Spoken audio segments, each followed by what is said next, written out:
United Nations Convention on the Law of the Sea, Article 25, Rights of Protection of the Coastal State, 1.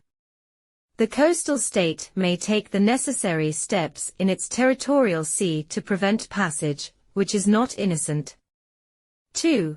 In the case of ships proceeding to internal waters, or a call at a port facility outside internal waters, the coastal state also has the right to take the necessary steps to prevent any breach of the conditions to which admission of those ships to internal waters, or such a call is subject.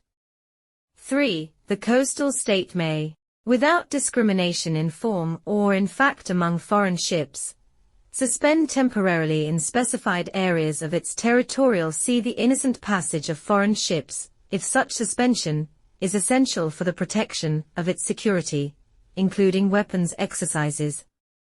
Such suspension shall take effect only after having been duly published.